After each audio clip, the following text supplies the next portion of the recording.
Hey, welcome everybody to Not So Famous Achievers.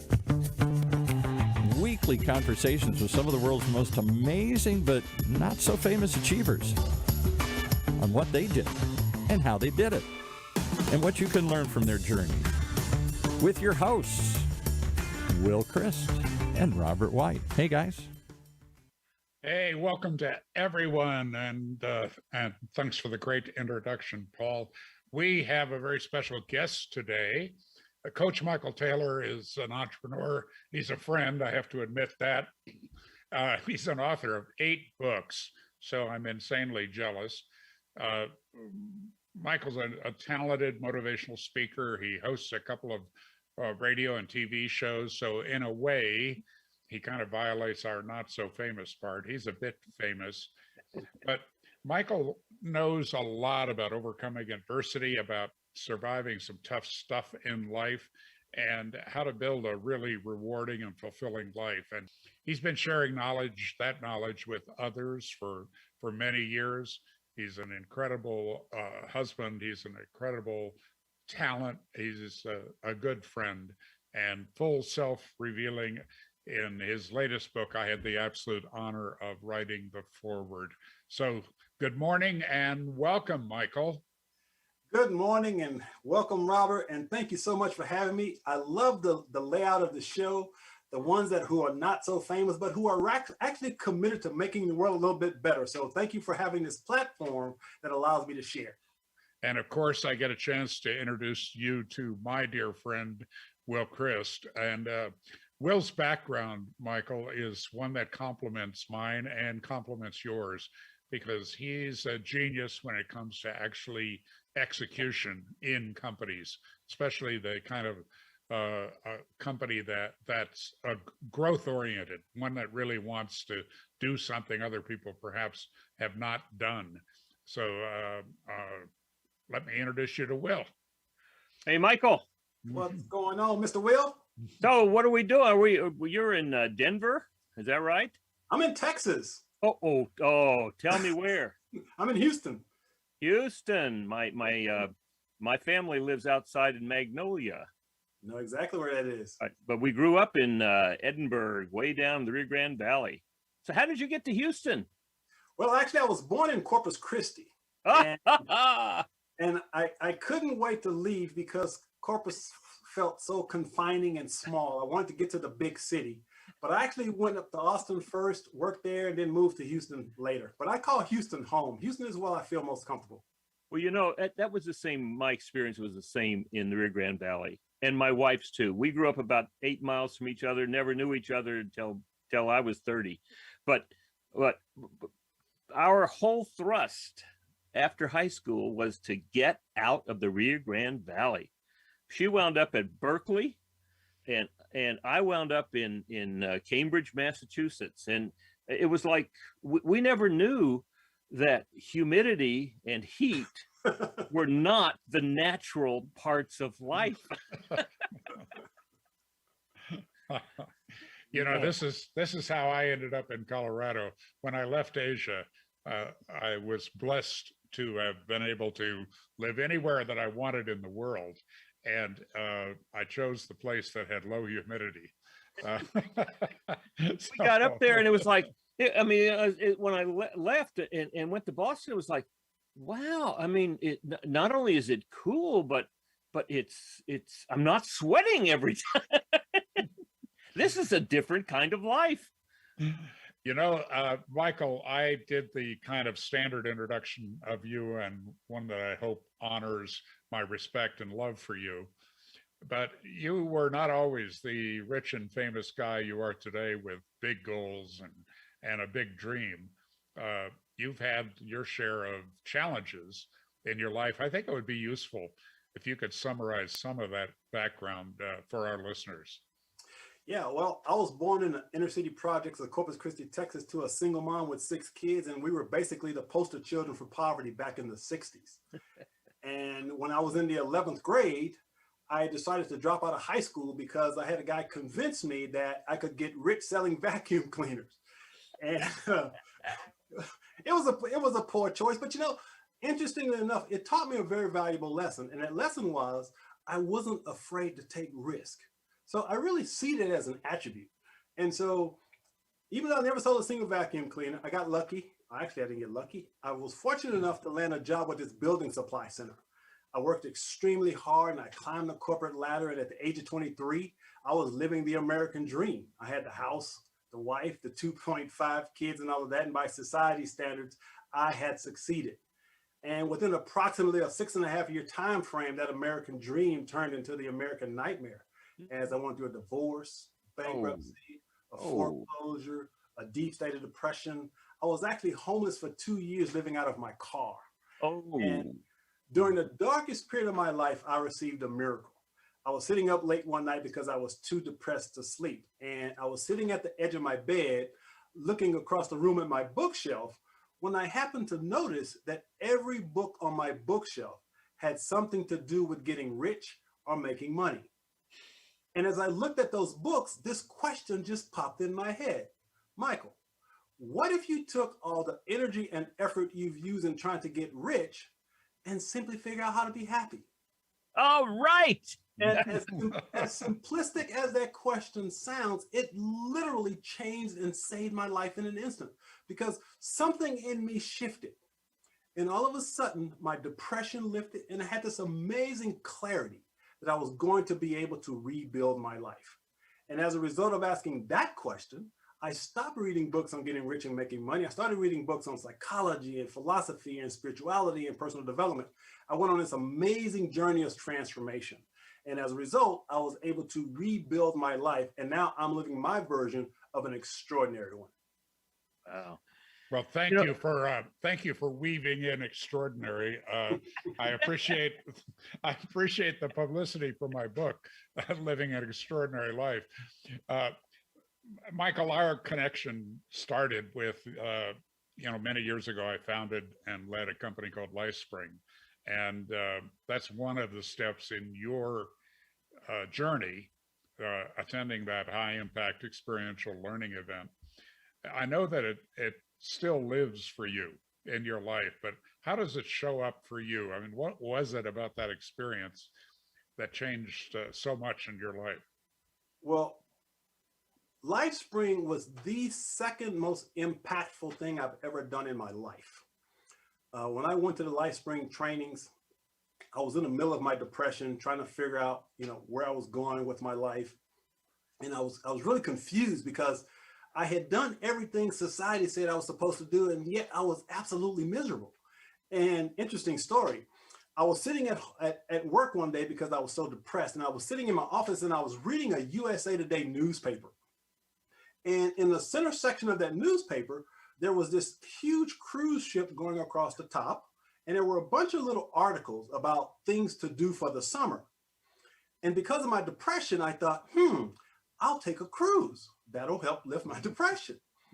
Well, at the very bottom of that section, there was a little 2 or 3 sentence blurb that said something to the effect of, "Are you ready to take your life on?" or something like that. And it gave a phone number. And I called that phone number, and that's how I was actually introduced to the LifeSpring trainings. And so when I went through the trainings, what I came to understand was that most of my life I had been looking outside of myself, and I had not learned how to look within and to understand that I was completely responsible for my life being the way that it was. And it gave me the tools of awareness to change my life. It helped me recognize that I was the source of all of it. And if I wanted my life to change, I had to be willing to change. And so that training, again, opened that door for me in terms of personal growth and development. And the things that I learned in LifeSpring, I'm still implementing in my life today. Wow, that's an incredible testimonial. First, to your commitment, and perhaps to God's grace to guide you to that little 3-liner or whatever it was in the newspaper. But that was David Sandler, the guy who started Sandler Sales Training.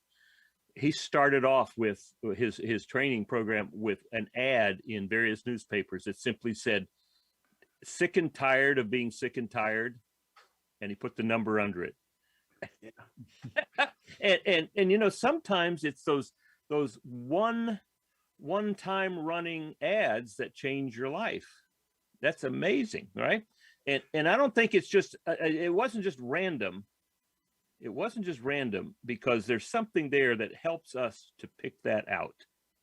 Well, it is my belief that there is a divine intelligence that permeates the universe, and we have access to this intelligence. It is my belief that it was that intelligence that guided me, pointed me to that particular little blurb, and has been guiding me my entire life. And what I believe, that in order to see those blurbs, to hear that voice that you heard, that we have to let go. We have to surrender part of ourselves. You can call it the ego, call it the old man, call it whatever you want, but we have to surrender that to get on the roller coaster that is this divine experience. Yeah, and from a spiritual perspective, I see divine synchronicities all the time. I am so tuned in now that when those little things happen, those little tidbits that the universe puts in front of me, I can immediately recognize them. Back then, I had no clue, but now I can see it very clearly. You know, in the executives that I work with, Michael, I notice two patterns. One is people that are stuck, you know, they're something's keeping them up late at night. Maybe their sleep patterns change, or their eating patterns change. Something happens that's just not working for them. That's one group of people that I work with at the CEO level. The other level are people that just have this really clear vision of what they want to create. And they know that the way they're wired, or the way their top team operates together, that their leadership is inadequate to what they want to create. And so both of those conditions tend to wake people up. For our listeners who are primarily executives, what is it that wakes people up in your experience? What does it take to make that next step? Read that book, go to that training, get a coach, get a mentor. What, in your experience, what is it? Well, I think there are only two things that will cause a person to want to change. One is pain, and the other is what I call divine discontent. It is that inner knowing, that inner feeling that something's just off, something's not right. Now, when I went through my divorce, I was driven by pain primarily, but there was also a part of me that intuitively knew that my life could be better. There was a part of me that intuitively knew that I wasn't living up to my fullest potential. And so the challenge, I believe, for most people is to simply be willing to learn to listen to that still small voice within us. Because that still small voice, which I would maybe label our intuition, will guide us to next steps along our journey. And so I think, again, that pain factor is what challenges most people to change, because most of us are too afraid to change until we're in a situation where there's so much pain, we don't have any choice. And so what I try to do is minimize that pain for people and help them recognize there's a different way to see things. There's a different way to process what you're going through, and you can move through it. But I can provide you with some tools that helps you. And I think that's what you do, Robert. But isn't there a sense that when you're talking about that pain, that pain, what creates that pain is our belief in scarcity. Okay. And part of us wants to work really, really hard to avoid hitting the edge of that scarcity. And when we are pushed to that limit, and we recognize we cannot do anything, or we've run out of ideas, there's just nothing more. When we give in to that, then all of a sudden we discover an abundance that's there. Yeah, and here's another way to look at pain, though, because the most impactful thing that I've ever done, I mentioned LifeSpring was the second, but the most impactful thing I've ever done was I did a workshop with a guy named John Bradshaw. And John Bradshaw was a psychologist. Unfortunately, he passed away, but he had a workshop called Healing the Inner Child. And in this workshop, I identified a lot of the sources of my pain and trauma. And so I possibly had the worst childhood a person could have. Every imaginable type of abuse I experienced between the ages of 6 and 13. And so what I've come to understand is that trauma, that pain that I experienced early on, set in motion these defense mechanisms that I hid behind. One of the defense mechanisms I hid behind was the "I'm okay, Mr. Nice Guy" mask. And so I went around and I had this insatiable need for approval. I was always worried about what people thought about me. I was just a Mr. Nice Guy. But when I did John Bradshaw's work, what it did was it allowed me to understand the origin of my behaviors. The origin of my behaviors was the trauma that I experienced as a kid. Now, again, that training with John Bradshaw helped me heal those emotional scars that I had been carrying around. Now, I had done LifeSpring. I had done the Anthony Robbins Walking on Hot Coals, NLP, Study the Mind. I had done all of that, but it wasn't until I did John Bradshaw's work that I got to the source of my pain and trauma, and I was able to heal that. And I think that's something that a lot of people try to skip over.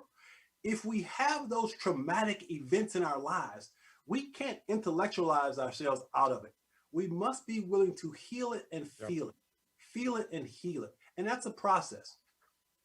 You know, there's a wonderful book by that's called My Grandmother's Hands. And what I found, what he's talking about is he's talking about a trauma that underrepresented people. They're not only Black folks, but they're also Native American folks. They're folks that have been oppressed, right? And had trauma. And one of the things that I found astounding in it is when he talks about the trauma that he saw from his grandmother's hands. I mean, she was picking cotton when, before he was around. But he also says that we also have trauma with the police.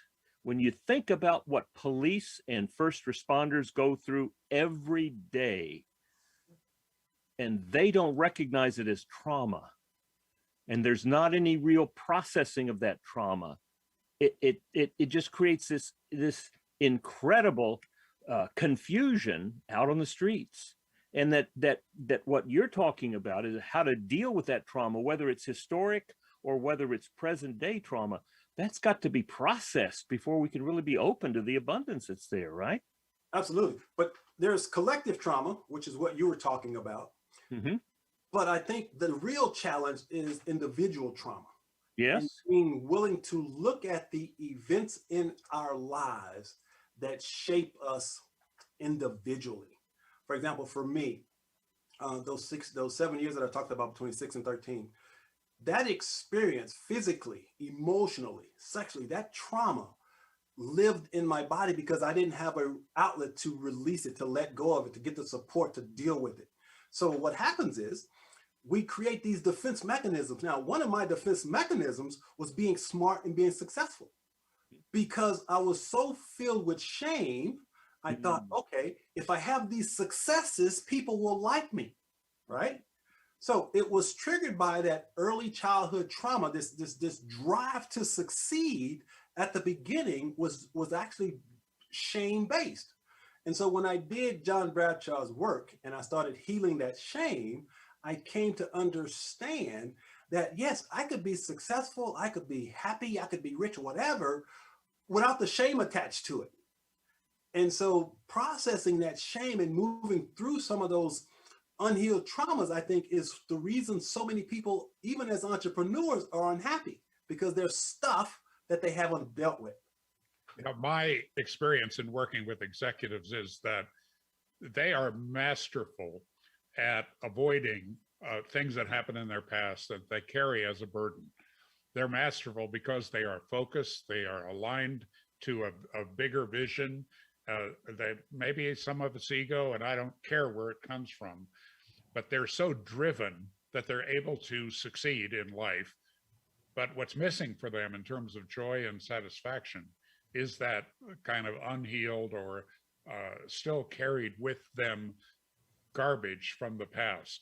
And so they succeed. And I'm an example of that. You know, I was living in a 15,000 square foot home and flying around in my own jet. And, you know, life was perfect in terms of appearances. But because I had not handled some things from my past, I wasn't experiencing joy and satisfaction. You know, Michael, before we get off, you know, and these things kind of tend to go pretty fast, you know, in a way, I feel like I know you well because of your books. And also, I think that we need to talk about this last one that you wrote. But I noticed in this Zoom call, Yoda. I didn't know that we shared this great philosopher and teacher, Yoda, and my Yoda, the one that talked. Does yours talk? Yep. Yep. My Yoda, somehow in moving from the US to Japan to the US to China, has disappeared. I have lost my Yoda. But I'm curious what Yoda is saying to you these days. Well, when I was 17 years old, Star Wars came out, the summer of 1977. I saw the original Star Wars film in the theater 21 times that summer. 21 times. That movie had such a profound impact on me, and I couldn't figure out why. Now, over the past 25 years or so, on this growth journey that I've been on, what I recognize is what was so appealing to it was that whole story of the hero's journey. And I actually really related to and connected to that hero's journey within that movie because it was reflective of my own life. And so Yoda is just one of my favorite mentors. Well, learning from fables like that, the fable that Star Wars is based on, it's very powerful learning, and it's at a very deep level. So whenever a talent can do entertainment, that also teaches. That's incredible. Now, in your latest book, you talk about the media and the myths that particularly Black men have been subjected to. I mean, you're talking to a couple of old white guys here, but and that book is so rich and so full, and I highly recommend it. Can you summarize a part of it for our listeners, for particularly for people that are running organizations and having to deal with diversity, maybe at a deeper level than they ever have had to before? Have you got something to say that might be of value to them? Well, first of all, it is my belief that race relations are not getting worse in this country. I do not believe that. I think because of technology, we see a lot of the things that have been hidden in the past, if you will. In the book, I talk about what I call the CWBS, which is the collective white belief system. Yeah. And what I frame that as is that if you think about this country, we're still relatively young. And there was a time in this country when the majority of white people had a mindset or a collective white belief system that was racist. And as a result of that, they created racist policies that unfortunately still apply today in some ways. But I believe every generation is less and less racist because I believe in human evolution and the evolution of consciousness. And so what I'm seeing, despite what we see throughout the media, is humanity is actually waking up.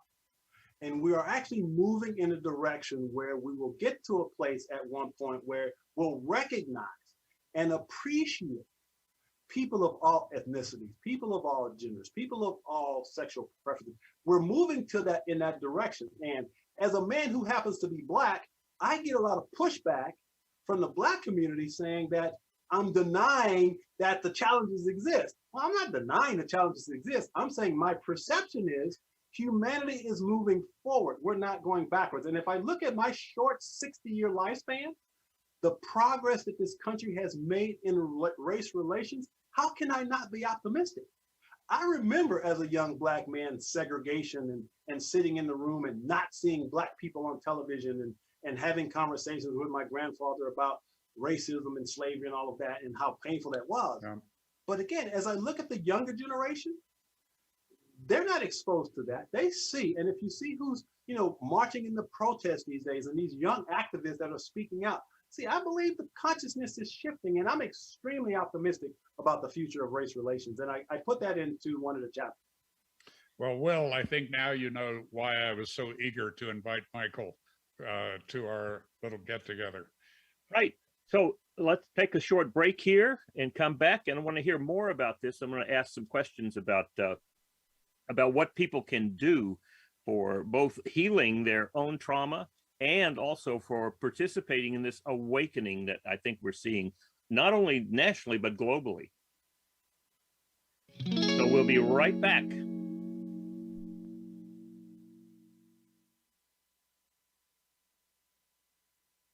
It takes 12 years to create a graduate. It takes about the same time to create a dropout. And at the end of the day, the difference between a child becoming one or the other could be you. So United Way is asking you to make a pledge. Tutor a child who needs help. Mentor a kid who needs someone on their side. Volunteer to read to children. Because when a child advances, we all advance.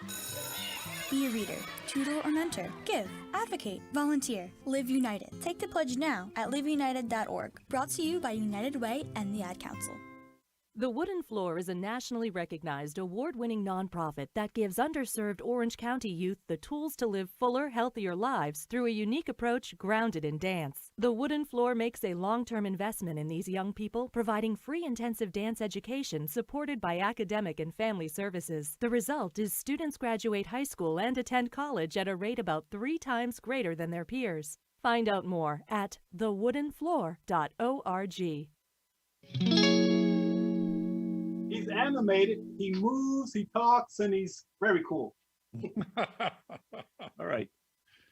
Okay, well, here we are back. Now. Michael, I got 2 questions, and this will probably take up the rest of our time. But one question is, John Bradshaw, that one of my mentors, I didn't know him personally, but reading his story about trauma and family and how to discover how to love the rest of your family and rediscover that kind of love was very important to me. So I want to ask, where do people go today to have that kind of experience of healing? And then secondly, I want to talk more about how we all, not just the white guys, but how we all participate in this global awakening that we see happening. So, where can people go?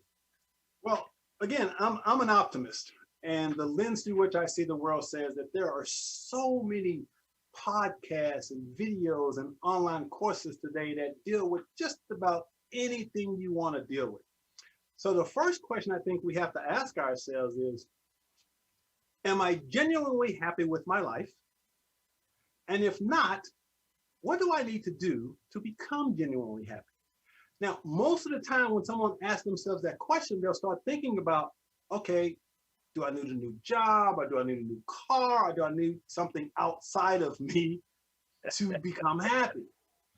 But the challenge is to start looking within. As I mentioned, I was that guy. I was the guy that wanted the material stuff and all of that. So the first place I think it needs to start for anyone is the 3 most difficult words any human being can say, which is, I need help. The first place is for us to be willing to simply admit that we need support, we need help in order to change or transform our lives. So I think that's where it starts. And once we start there, then we have to start learning to trust that still small voice within ourselves that will guide us to next steps. So I absolutely love that idea, because I remember how difficult it was for me at the beginning, because I got to a point in my life where there were only 2 choices I had. One was to get help, and the other was to die. There was no gray area. So I had to choose. And I chose to live. So every person has to make that choice that I want to transform, I want to change, I want to become better, if you will, and then start listening to the universe to start guiding you to the next steps of what you need to do, be it reading a book or listening to one of these programs or buying an audio or reading a little blurb in a newspaper, that the universe starts guiding us to go where we need to go next. So would you agree with me that children are born with this joy, this happiness, and that it is part of life that overlays it, breaks it up, distracts us from that, and then part of the journey that I hear you talking about is to recover that by resolving some of the trauma, changing the, challenging the cultural need to consume and to succeed, to recover that joy that allows us to say, when we pick up the phone and somebody says, "How are you?" "I'm having a ball." So here's a way to look at it. And again, this is just Michael Taylor's perception, if you will. So when we're first born, okay, so imagine we're born and we end up in let's just imagine we end up in this room, and it's a completely white room, and there's a cot in this room, and it's just two aspects of ourselves. There's what I call the little s self and the big S self. It's two aspects of us, our humanity. So when we're first born, the big S self, the real us, the authentic us, stands up and is kind of watching and moving through the world and navigating, while the little s self lays on the cot. Now, I believe the little s self's job is to protect us from pain. So what happens is when we experience pain, the little s self gets up, the big S self lays down on the cot. The little s self's job is to create these defense mechanisms to protect us. Now, some people might call that the ego, but see, some people see the ego as a bad thing. I don't. I see it as an aspect of ourselves. And the job of the ego is to protect us. So what happens is we experience pain, and if we don't allow ourselves to heal that pain, we will always operate from that little s self. When we do our healing work, it's like getting the big S self off the cot, and we're now operating from the big S self. And so I believe the process of transformation is the process of waking up that big S self, recognizing that the ego, the little s self, is still there. It's a part of us, but it no longer controls the show. Right. And so I think that's what we're heading towards. We're wanting to always operate from that big S self. And the big S self being able to say to the little s, "It's okay." Absolutely. It's okay. Absolutely. Something that I've done for about 5 or 6 years in dealing with large groups of executives is that if I can build some trust, I ask either one or two of these questions. One question is, how many of you are essentially estranged, separated from some member of your own family? Mm-hmm. It's a difficult question, I would think, as I've thought about it over the years. First of all, I'm an example of that. I have estrangement personally, which is what got me started asking the question. But 70% is the number that I come up with over time, over 5 years, many, many audiences. And the second question is, how many of you have been betrayed, either personally or in business? The number of executives that answer yes to that question is 100%. So there's a lot of damage. We can talk about some of these things as, and almost we start processing it as theory. This is real in people's lives, including senior executives. Again, because they are powerful, because they are focused, because they are ambitious, they bury it, they hide it, but it's there. It affects their hiring decisions, their promotion decisions. It affects their own, of course, joy and satisfaction, but it actually shows up in the workplace. And that picture of the big S and the small s, or, there was a book years ago that I read that I don't recommend, but I love the title, Big Me or Little Me. Where do we come from in our executive decisions and in our personal lives? And I like your metaphor, Michael. Thank you for sharing it with us. Yeah, and here's another thing that I believe, and this is the challenge, and especially for entrepreneurs, I think. When you start thinking about the little s self and the big S self, I like to think of it from the standpoint of thinking and feeling. I believe we think too much and feel too little. Yeah. And what I mean by that is when we learn to feel and we trust the big S self, we get into that state of connection with the universe, I believe. And so feeling is the language of the soul. And when I can learn to trust that inner wisdom in me, it's a feeling. It's something that you can't rationalize. You feel it. And when we can get to that place of connecting to the big S self and trusting, I love that you brought that up, Robert, trusting, learning to trust that big S self, learning to trust that divine wisdom within us, then I believe it will guide us to be the best entrepreneurs, the best husbands, the best fathers we can be. But we get so trapped into thinking and rationalizing and analyzing everything, which I believe primarily is the little S self, that we disconnect from the heart. And that's where we want to be, I think, connected to the heart. You know, And one of the Bill- things that I found back in 2016 with the election, it caught me by surprise. And in reflecting on it, I realized that I personally had discounted a lot of people. I had said, you know, they're not worth listening to. You know, it turns out that a lot of those people had been lost their jobs because of NAFTA or just globalization or change in the way that jobs work. And I had discounted all of that and not listened to them, not paid attention to them. I didn't go out of my way to find it. And I felt that loss. And I recognized it wasn't one person that was causing me anxiety, it was me. And I began asking, well, given that that's true, what should I do? Should I go to West Virginia and sit there and meet people, or where am I disconnected? Yeah. And I realized it was my brother. My brother is a flat earther.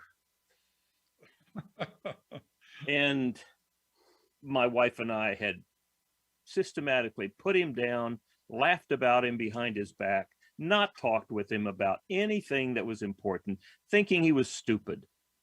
And I had to really take a look at that and recover my relationship with my brother. I mean, come on. Because he believes in flat earth does not change what NASA's program is for the next 20 years. And when I could do that and approach him as a human being rather than whatever I particularly box I wanted to put him in for that day, I began to realize that he was living next to my mother, who was 80 years old. Every day at 5 o'clock, he was there for dinner with her. He was in Magnolia and I'm in California. So he was taking care of her when she died 6 months ago. And it was time for my other brother and I to start thinking about how we're paying for the funeral expenses. That brother said, oh, we've already taken care of that. Don't worry about it. We put money aside for that. That guy is a wonderful guy. That he's a flat earther no longer matters to me. And now I think that's part of our waking up as a culture, is recognizing that for so long we have put people in, we have been in a box, putting people, turning them into objects and then discounting them, and recognizing it's not just Black Lives Matter, it's not just Blue Lives Matter, it's people. It's people. And how do we get out of the box that we've allowed people to put us in and start living as people?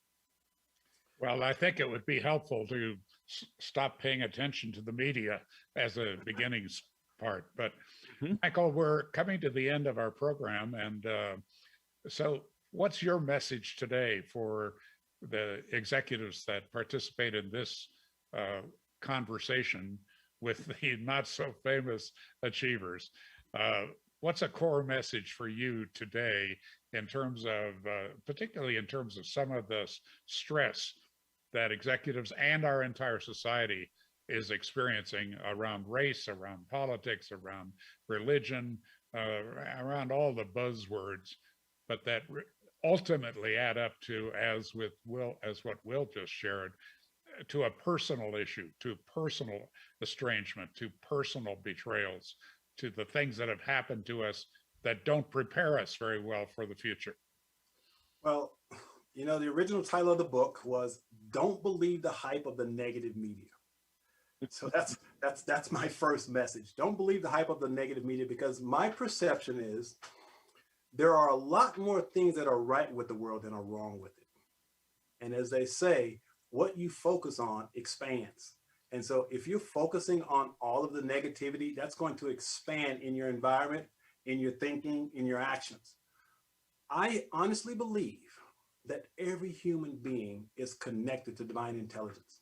And when we connect to divine intelligence, we have access to be, to do, or to have anything we set our minds to. And so if we will focus our attention on becoming the best version of ourselves.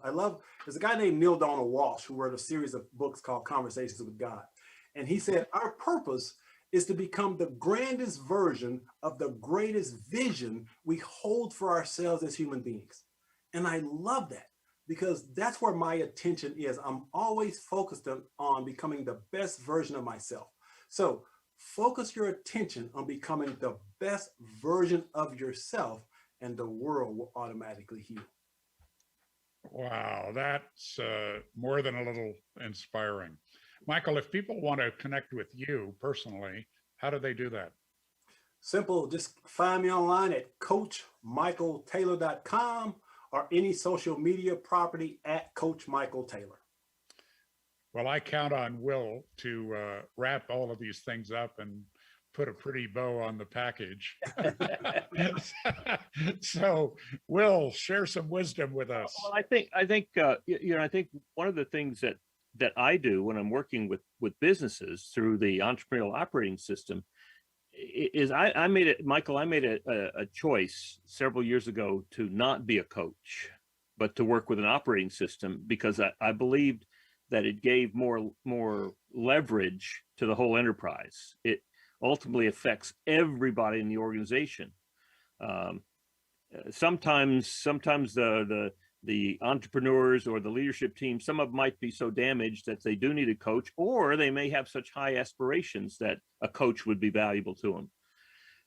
If they only seek to change with a coach, it puts them in a spot where they have to do so much work to extend that into the organization to make the changes. And so I believe that many of the leaders that I'm working with in the entrepreneurial operating system will benefit from coaching and benefit from that kind of challenge to help them move forward or to remove the things that are holding them back. And so what I've found is that the change that we're talking about, the waking up, is happening in business at a tremendous rate. I mean, we're going to have 100,000 companies that have implemented EOS with implementers by 2030. That's going to have a huge impact on how people see each other in those businesses. Because when people at even, we could call it the lowest level, but people when they're the field people or the people in manufacturing on the floor, when they are living the EOS life, only doing what they love doing, only working with people they enjoy working with, making a great contribution, and they know it, they're being paid appropriately, and they have plenty of time for family and other passions. When you look at 100,000 companies doing that with average of 50 employees, that's a very significant amount of change that's going on in the world. And I agree with you that we're in the process of a big awakening. And I think Neil Donald Walsh was one of the earlier precursors to help us to understand that. So I really appreciate you being here.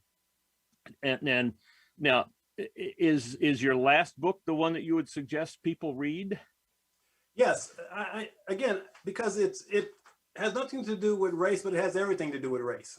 Uh-huh. I mean, it's about what can we do to recognize that the future is brighter than most people think.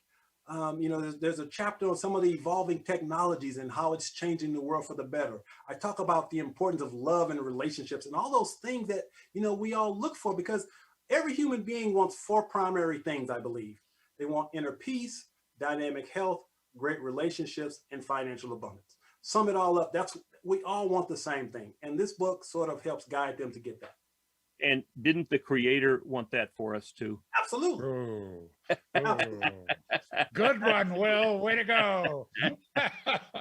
That's what this is all about to me. Yeah.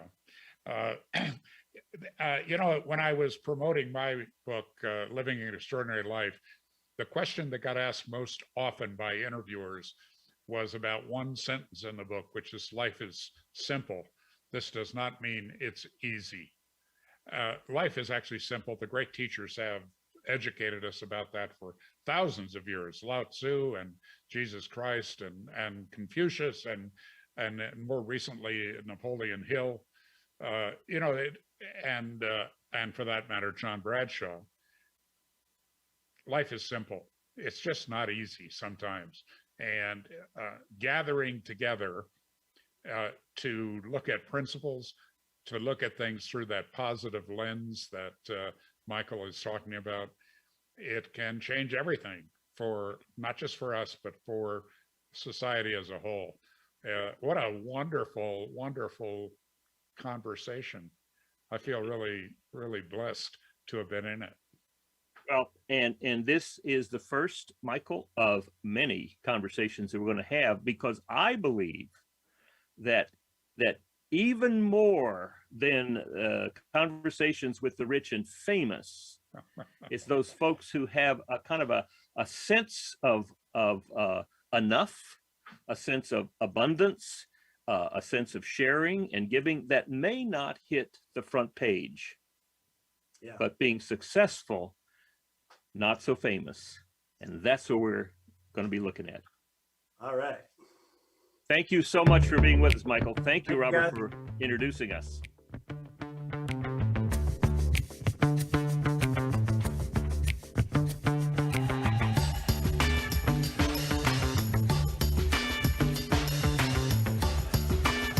Well, there you have it.